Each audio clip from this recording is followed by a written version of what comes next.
Item ಯಾವುದೇ ಇರಲಿ try ಮಾಡಿ ಆಚಿ ಚಿಕನ್ ಮಸಾಲಾ. ಇದು ಬಿಜೆಪಿ ಶಾಸಕರಿಗೆ ಸಂಬಂಧಪಟ್ಟ ಸ್ಫೋಟಕ ಸುದ್ದಿ. ಗುತ್ತಿಗೆದಾರ ಬಿಲ್ ಕೇಳಿದ್ರೆ ಎಂಎಲ್ಎ ಮಾಡಿದ್ದಾದ್ರೂ ಏನ್ ಗೊತ್ತಾ? ಗುತ್ತಿಗೆದಾರನ ಮೇಲೆ ಬಿಜೆಪಿ ಎಂಎಲ್ಎ ದರ್ಪ ತೋರಿಸಿದ್ದಾರೆ, ದೌಲತ್ತಿನ ಮಾತುಗಳನ್ನಾಡಿದ್ದಾರೆ. ಬಿಜೆಪಿ ಶಾಸಕರಿಗೆ ಸಂಬಂಧಪಟ್ಟಂತ ಸ್ಫೋಟಕ ಸುದ್ದಿ.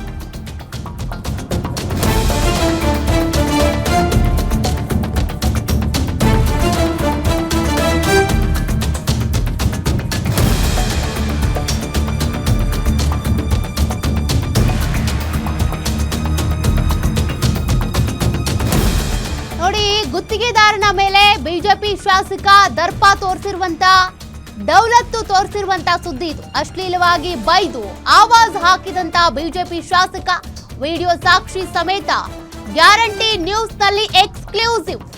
ಶಾಸಕರೆಲ್ಲ ನೋಡ್ಲೇಬೇಕಾದಂತ ಎಕ್ಸ್ಕ್ಲೂಸಿವ್ ಸುದ್ದಿ ಇದು. ಶಾಸಕರು ತಮ್ಮ ಬಳಿ ಸಮಸ್ಯೆ ಹೇಳ್ಕೊಂಡು ಬಂದಂತವರ ಜೊತೆಗೆ ಹೇಗ್ ಬಿಹೇವ್ ಮಾಡಬೇಕು ಅಂತ ಅನೇಕ ಸುದ್ದಿಗಳನ್ನ ನೀವು ನೋಡಿರ್ತೀರ. ಆದ್ರೆ ಇದು ಹೇಗ್ ಬಿಹೇವ್ ಮಾಡಬಾರ್ದು ಅನ್ನೋದಕ್ಕೆ ಸಾಕ್ಷಿ ಆಗುವಂತ ಸುದ್ದಿ. ರಸ್ತೆ ಮಾಡಿದ ತಪ್ಪಿಗೆ ಗುತ್ತಿಗೆದಾರನ ಮೇಲೆ ಶಾಸಕರು ದರ್ಪ ತೋರಿಸಿದ್ದಾರೆ, ದೌಲತ್ ತೋರಿಸಿದ್ದಾರೆ, ಜೊತೆಗೆ ಅವಾಚ್ಯ ಶಬ್ದಗಳಿಂದ ನಿಂದನೆ.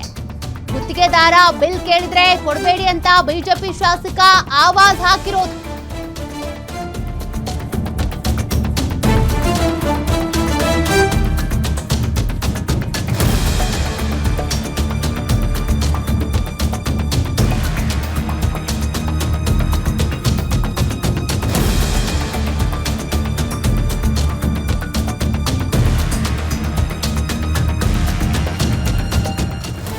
ನಡು ರಸ್ತೆಯಲ್ಲೇ ಬೀದಿ ರಂಪಾಟ ಮಾಡಿರೋದು, ಗುತ್ತಿಗೆದಾರರ ಮೇಲೆ ರೇಗಾಡಿದ್ದಾರೆ. ಪೇಮೆಂಟ್ ಮಾಡಿದ್ರೆ ನಿನ್ನ ಕತೆ ಮುಗಿಸ್ತೀನಿ ಅಂತ ಬಿಜೆಪಿ ಶಾಸಕ ಆವಾಜ್ ಹಾಕಿರೋದು. ಇದು ಹೊಳಲ್ಕೆರೆ ಬಿಜೆಪಿ ಶಾಸಕ ಚಂದ್ರಪ್ಪ ದರ್ಪದ ಕಹಾನಿ. ರಸ್ತೆ ಕಾಮಗಾರಿ ವಿಚಾರದಲ್ಲಿ ಗುತ್ತಿಗೆದಾರ ಮತ್ತು ಶಾಸಕರ ನಡುವೆ ವಾಗ್ವಾದ ನಡೆದಿದೆ. ರಸ್ತೆಗೆ ಚಾಲನೆ ನೀಡುವ ವೇಳೆ ಮಾತಿನ ಚಕಮಕಿ ನಡೆದಿದೆ. ಎಂಜಿನಿಯರ್ ಎಸ್ಟಿಮೇಟ್ ಕೊಟ್ಟಿದ್ದಕ್ಕೆ ಕೆಲಸ ಮಾಡಿರುವಂತ ಗುತ್ತಿಗೆದಾರ NH ದಾಸಪ್ಪ ಎಂಬ ಗುತ್ತಿಗೆದಾರನಿಂದ ರಸ್ತೆ ಕಾಮಗಾರಿ ಮಾಡಲಾಗಿತ್ತು. ಹೊಳಲ್ಕೆರೆಯ ತೇಕಲವಟ್ಟಿ ಕೋಳಾಲು ರಸ್ತೆ ಮಾಡಿದ್ದಂತ ದಾಸಪ್ಪ 2025-26 ಸಾಲಿನ ಟೆಂಡರ್ ಹಾಕಿ ಕೆಲಸ ಮಾಡಿದ್ರು ದಾಸಪ್ಪ. 44 ಲಕ್ಷ ರೂಪಾಯಿ ಬಿಲ್ ಕೇಳಿದ್ದಕ್ಕೆ ಗುತ್ತಿಗೆದಾರನಿಗೆ ಆವಾಜ್ ಹಾಕಿದ್ದಾರಂತೆ. ನಾನು ಸರ್ಕಾರದ ಕಾಲು ಕೈ ಮುಗಿದು ತಂದಿರೋದು ಅಂತೇಳಿ ದಾಸಪ್ಪ ಹೇಳಿರೋದು. ಗುತ್ತಿಗೆದಾರನಿಗೆ ಹಣ ಬಿಡುಗಡೆ ಮಾಡದಂತೆ ತಾಕೀತ್ ಮಾಡಿದಾರಂತೆ. ಎಇಗೆ ಹಣ ಬಿಡುಗಡೆ ಮಾಡದಂತೆ ಆವಾಜ್ ಹಾಕಿರೋದು. ಪೇಮೆಂಟ್ ಮಾಡಿದ್ರೆ ನಿನ್ನ ಕತೆ ಮುಗಿಸ್ತೀನಿ ಅಂತ ಕೂಡ ಧಮಕಿ ಹಾಕಿದ್ದಾರೆ.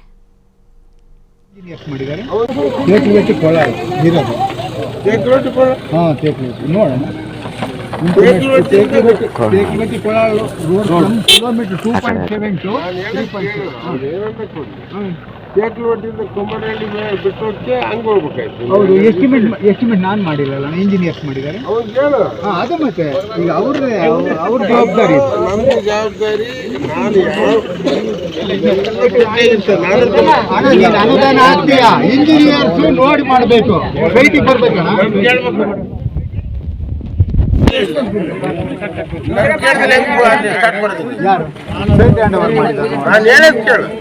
ನಿಮ್ಮ ಹತ್ರ ಬಂದು ಭೇಟಿ ಆಗಿಲ್ವಾ? ನಾನೇನ್ ಹೇಳ್ತೀನಿ, ಪೂಜೆ ಮಾಡೋರು ಸ್ಟಾರ್ಟ್ ಮಾಡ್ಬೇಡ ಅಂತ ಹೇಳ್ತಾನೆ. ನೀವು ಪೂಜೆ ಮಾಡೋ ಅಲ್ಲ, ನಾನು ಟೈಮಿಗೆ ಸಾಗುತ್ತಲ್ಲ. ಎಲ್ಲ ದುಡ್ಡು ತಂದಿರೋದು ಈ ಸರ್ಕಾರದಾಗೆ, ದುಡ್ಡು ಕಾಲು ಕೈ ಎಲ್ಲ ಮುಗಿದು ತಂದಿರೋದು. ಹೌದು ಇರ್ಬೋದಣ್ಣ. ಮತ್ತೆ ಇಂಜಿನಿಯರ್ಸ್ ನೀವು ಕೇಳ್ತೀರ, ಅದಕ್ಕೆ ಹೇಳ್ತೀನಿ. ನಿಮ್ಗೆ ಹೇಳಲ್ಲ, ಅವ್ನಿಗೆ ಹೇಳ್ತೀನಿ. ಅತ್ಲಾಗ ಏನಾದ್ರು ಪೇಮೆಂಟ್ ಕೊಟ್ರೆ ನಿನ್ನ ಕತೆ ಮುಗಿಸ್ಬಿಡ್ತೀನಿ. ನಾಳೆನೇ ಕೋರ್ಟ್ಗೆ ಹೋಗ್ತೀನಿ ನಿನ್ ಮೇಲೆ. ಶಾಸಕರು ನೀನು ನಾನೇನ್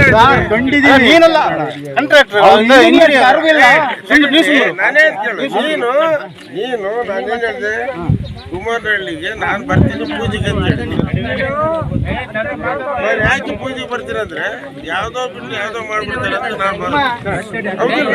ನಾನು ಯಾವ್ದೇ ಪೂಜೆ ಮಾಡಿದ್ರೆ ಕೇಳ್ತಾ ಹೊಸ್ತಾಗ ಬಂದಿದೆ ಕಂಟ್ರಾಕ್ಟ್. ನೀನು ಬೇರೆ ಕಳೆ ಕಂಟ್ರಾಕ್ಟ್, ನನ್ನ ಏರಿಯಾಕ್ಕೆ ನೀನು ಹೊಸ. ನಾನು ಹೇಳ ಸುಮ್ಮನೆ ವಾದ ಮಾಡ್ಬಿಡ್. ನಾನು 32 ವರ್ಷದಿಂದ MLA. ಅರ್ಥ ಆಯ್ತಾ? ಇಡೀ 493 ಹಳ್ಳಿದು ತಲೆಗೆ ಇಟ್ಕೊಂಡಿರ್ತಾರೆ ಎಲ್ಲಿ ಮಾಡ್ಬೇಕು ಎಲ್ಲಿಲ್ಲ ಅವ್ನಿಗೆ ಹೊಸಬ ಇಂಜಿನಿಯರ್ ಗೊತ್ತಾಯ್ತಾ ಮಾತು ಮಾಡಿಲ್ಲ ಎಸ್ಟಿಮೇಟ್ ನಾನು ಹೇಳದ್ ಕೇಳಿ ಯಾವನನ್ನ ಮಾಡಿ ಎ ಡಬಲ್ ಕಾಂತರಾಜ್ ಇದಾರಲ್ಲ ಸಾಹೇಬ್ರು ಹೇಳ್ತಾರೆ ನೀನು ಯಾಕೆ ಅಷ್ಟೊಂದು ಮುಖ್ಯ ಪ್ರವೇಶಕ್ಕೆ ಹೋಗಿ ಅಲ್ಲಿ ಮಾಡು.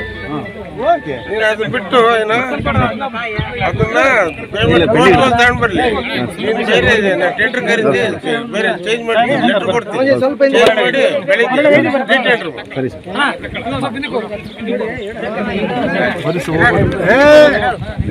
ಅಲ್ಲ ಆ ತರ ಮಾತಾಡಿದ್ರೆ ಹೆಂಗಣ ಆತ ಸಾಹೇಬ್ರು ಹಂಗ್ ಮಾತಾಡಿದ್ರೆ ಬಂಡವಾಳ ಹಂಗಲ್ಲ ಅಣ್ಣ ಬಂಡವಾಳ ಹಾಕಿದೀವಿ ಎಲ್ಲ ಬಂಡವಾಳ ಕೊಟ್ಟಿದೀವಿ ಬಂಡವಾಳ ಹಾಕಿದೀವಿ ಬಡವನ ಗತಿ ಏನಾಗ್ಬೇಕು ಟೆಂಡರ್ ನಂದ ಅದು ಅದಕ್ಕೆ ನಾನು ಹೇಳ್ತಿರೋದು ಅದಕ್ಕೂ ಆಗ್ತದೆ ಬಿಡು ಕೇಳಬೇಕು ನನಗೆ ನೋಡಪ್ಪ ಇನ್ನು 1000 ಕೋಟಿ ದುಡ್ಡು ಕೊಡೋ ಸಿಗ್ತದೆ ಐತೆ ಅಂತ ನಾವು ಸುಮ್ಮನೆ ಹೋಗ್ಬಿಟ್ಟೆಯ ಹೇಳಣ ವಾದ ಮಾಡ್ಬೇಡ ನಾನು ಹೇಳಣ ವಾದ ಮಾಡ್ಬೇಡ ನಾನೇ ವಾದ ಮಾಡೋದಲ್ಲ ತಿಳಿದಿದ್ದು ಹೇಳಿದ್ವಿ ನಮ್ಗೂನು ಮತ್ತೆ ಮಾತಾಡೋದಿಲ್ಲಪ್ಪ ನಾನು ಬೇಡ ಬಿಡೋಣ ನೀನ್ ನಡಿ ಹಾ ಈಗ ಲೆಟರ್ ಕೊಡ್ತೀರಿ ಕಡೆ ಚೇಂಜ್ ಮಾಡಿ ಅವ್ರು ಕೊಟ್ಬಿಡು. ತಗ ಲೆಟರ್ ತಗ ಬೇರೆಯವ್ರಿಗೆ ಈ ಟ್ರೀಟ್ಮೆಂಟ್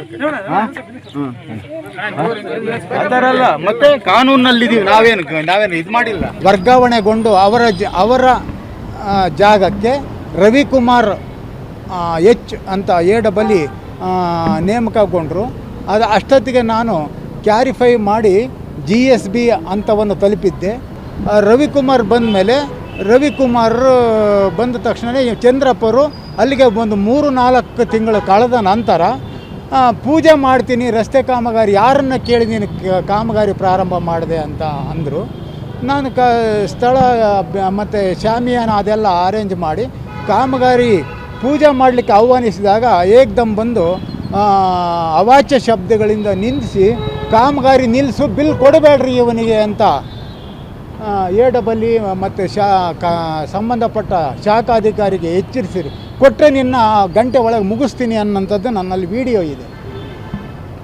ಅದಾದ ನಂತರ ಕಾಮಗಾರಿ WMM ಹಂತಕ್ಕೆ ಬಂದಿತ್ತು ಇಂಜಿನಿಯರ್ಸ್ ಬಿಲ್ ಕೊಡಲಿಲ್ಲ. ಜನವರಿ 20ಕ್ಕೆ ನಾನು ಕೊಟ್ಟೆ. ಅನೇಕ ಬಾರಿ ಅವರಿಗೆ ಪತ್ರ ವ್ಯವಹಾರ ಮೌಖಿಕವಾಗಿ ಎಲ್ಲ ಥರನೂ ಅವ್ರಿಗೆ ವಿನಂತಿ ಮಾಡಿಕೊಂಡ್ರು.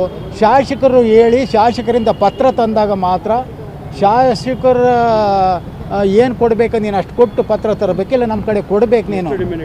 ಕಾಂತರಾಜು ವರ್ಗಾವಣೆಗೊಂಡು ಅವರ ಜಾಗಕ್ಕೆ ರವಿಕುಮಾರ್ ಎಚ್ ಅಂತ ಎ